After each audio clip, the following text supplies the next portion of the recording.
Hey guys, it's Fancy, and you're watching the Good Wives Network. Now, earlier today, we were talking about all the dryer sheets that were all over the bed in Dee Dee's room on several different layers. And the other thing that we talked about is the stage of decomp is just completely wrong. And I will be going over that in more detail here, probably tomorrow for you guys or later this evening, even if I choose to go do a live. But what I really want you to think about is that the decomp could not match even the 4 days that we've been led to believe that Dee Dee was unalived for. It still doesn't match. But everybody wants to talk about the 45 degrees again. Now, yes, she did set it to 45 degrees, the thermostat to 45 degrees. Yes, it does go that low. But here's the thing that we found out the other day through a viewer and doing our own research after she brought this to our attention is that even if the thermostat was set to 45, it was over 80 degrees that year in June when her mother was supposed to be laying there for 4 or 5 days. And the air conditioner, while being set to 45, could not have ever cooled the house to 45.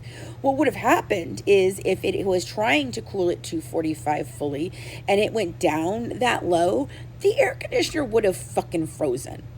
So that's not going to happen. What we know is that it could have cooled it between 15 and 25 degrees lower than the temperature outside.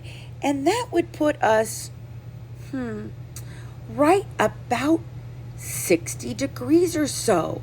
Could it possibly be 66 that the actual thermostat was set to when they entered the home after the search warrant and after David Blanchard had been in there?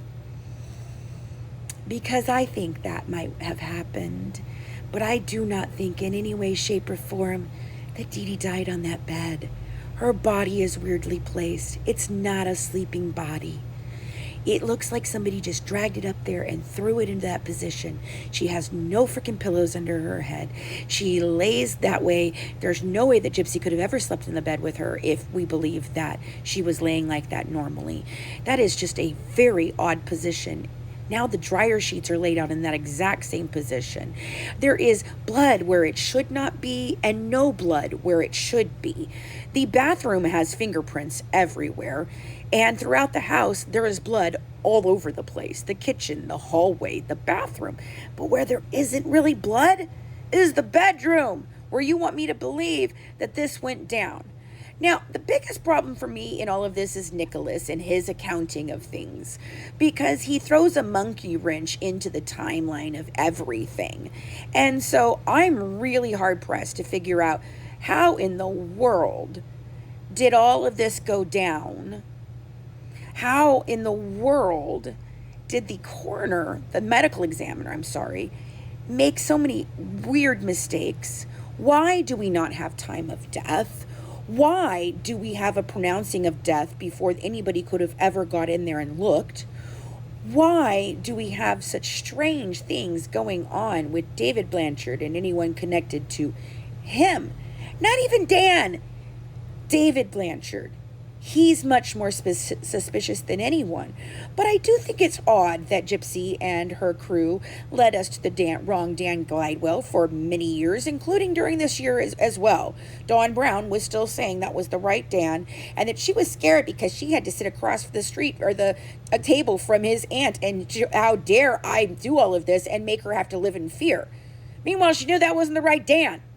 Now the new Dan, the Dan that everybody believes it is because, he has the Springfield address, he has been at VisionCon, and all those things just magically pops up for all of us.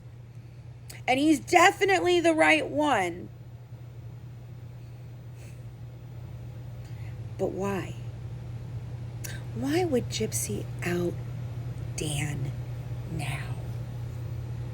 Unless, one, she's trying to take the focus off of someone else. Or two, we all know how Gyp gets when she don't like something you've done. Just remember, the last person who got in my way is Dad.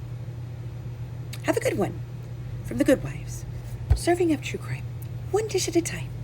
Bye, guys.